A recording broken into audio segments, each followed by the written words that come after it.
I go to bed at night knowing full blown that I gave 100% of what I could do and the best of my ability. Sometimes the internet wants to chastise me for it. Sometimes people want to chastise me for it. But you know what? That's their victim consciousness, not my intention, not who I am. She's not intention. Who I am is completely to share people with love. You could have your same Amazon business from one person to another. You can have the same businesses, but why does some one person crush it, the other one doesn't? It's because of what's going on in the psychology. Strategy is secondary to consciousness. Consciousness will always trump strategy, no matter what. In whatever business you're in, it doesn't matter what business you're in. Consciousness will always trump strategy. Strategy is important. I'm a strategist too, but I'm not taking away from strategy. But consciousness will trump it. And I can prove this again and again and again with every business program that's out there. Why do some people crush it? Why do some people make it and some people don't? You know, the average in the speaking business, how many people want to be coaches at some level? I wanted to be the idea of being a coach. It's great. You know what the average coach makes in this world? The average coach makes $30,000 a year. It's ridiculous, right? It's a whole industry, but an average coach, true coach, like that's independently, that's all their business is, makes $30,000 a year. But if you're just saying, hey, I want to be a health coach, I want to go out and I want to build the thing, cool, $30,000 a year. The average speaker makes $25,000 a year. It's ridiculous. Why do some people excel and other people don't? Is it because they have better marketing? No, it's not just marketing, it's consciousness.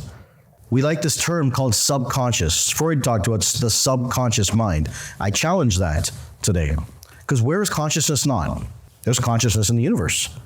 Consciousness is light and the cosmos. It's everywhere.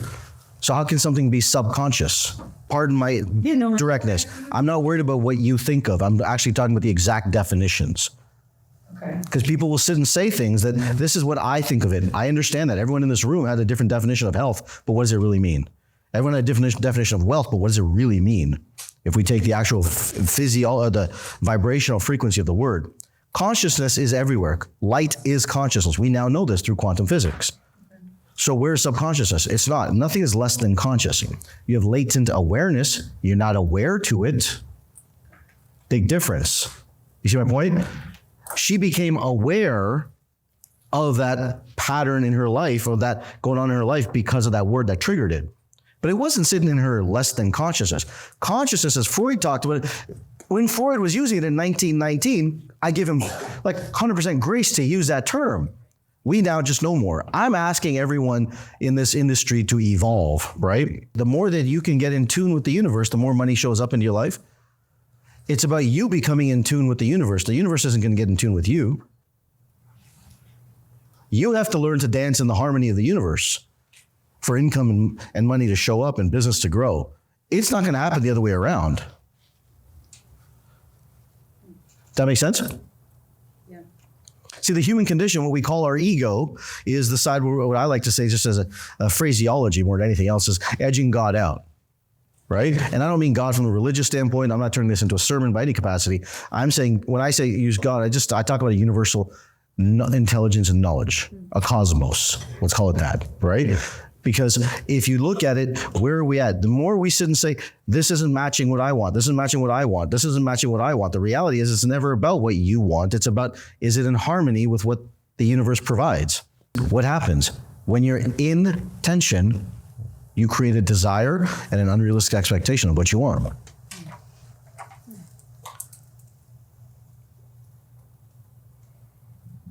It becomes a tense ion. Motion happens with emotion. It becomes a tense ion that you now have, and that intention is to sit and say, oh, what's your intention? If your intention here is to get rid of these resentments, what do you think is going to happen?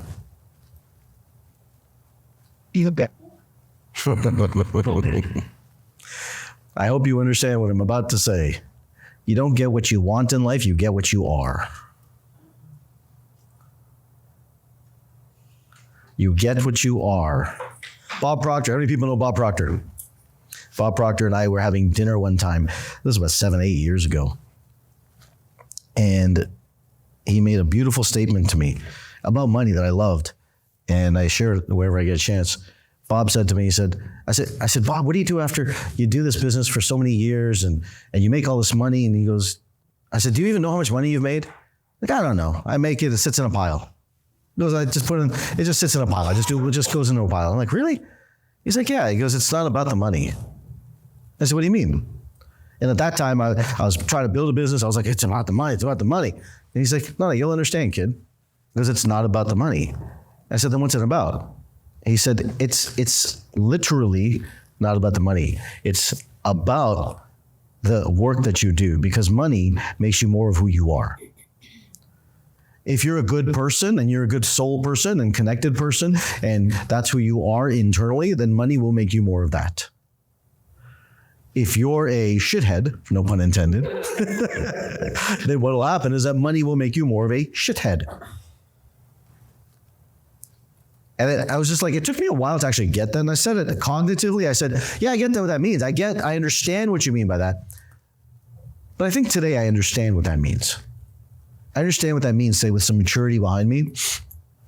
That, so if you're an asshole, you're going to be a bigger asshole. Would you agree with that statement? You see people, and then we make judgments in society based on that. Like, oh my God, look at this person. Rich people are mean. We say these languages, right? We say these things like rich people are rude. They're mean. They're not nice. They're jerks. There's all this stuff behind it. But is that true of every rich person? That's not true at all. That's not true at all, right? Philanthropy exists because of rich people. It completely exists because of rich people. Also the charitable donations and the tax deductions that come along with it. There was a direct philosophy of the people that I saw that actually lived empowered, and many of them were single, women, more so than men. It was really interesting, more elderly women than men.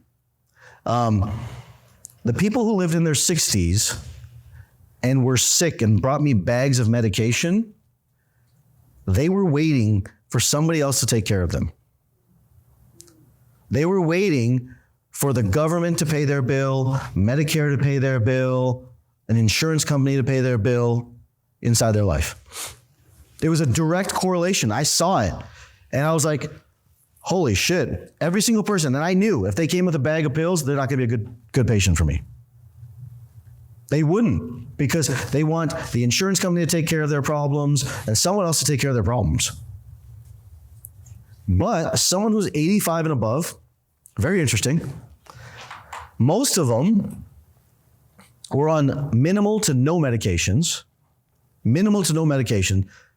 But I would ask them this question: who's responsible for your life?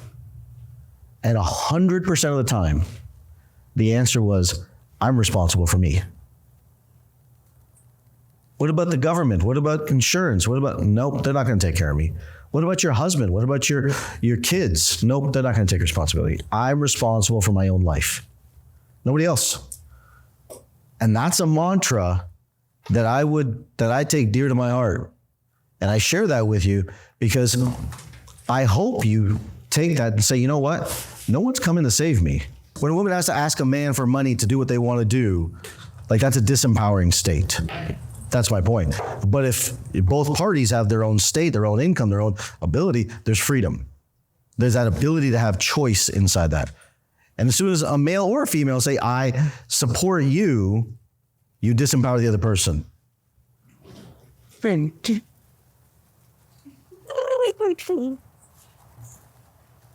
That's not for dramatic impact.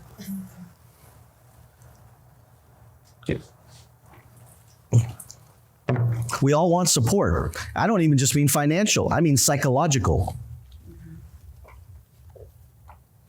I have a son who loves to play soccer.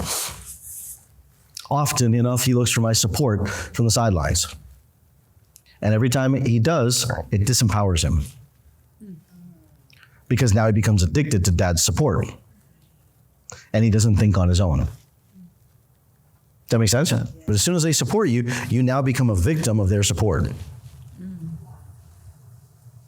That's why support groups create more victim consciousness. And so I choose to be authentic to myself and say, hey, look, this is the real story.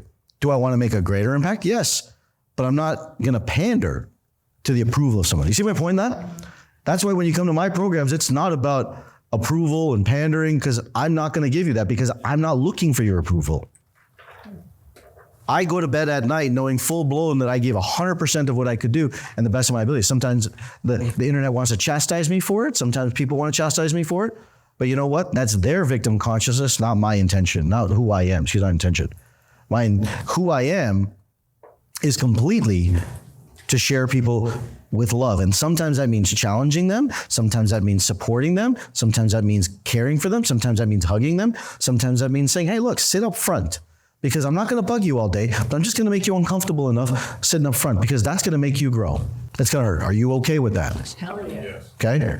It's going to hurt. It's going to make you look at it and say, but if I don't teach you, if I don't challenge you, you'll fall into the world of support and no one is going to be there to push you to grow. I don't do that. I push to grow, to make you wake up. And some of you may say, I know some of this stuff because you're in the financial world. Maybe you do, great. But working through it is a different emotional concept inside of that. So if I scared you to sit and say, you know what, I don't want to deal with it. Okay, good. Then leave. But if you're ready to step into your life and step into your money, then come back. Then let's sit down and go through this, and let me wake you up to who you are, what you have to do, and how you're going to create money and wealth in your life.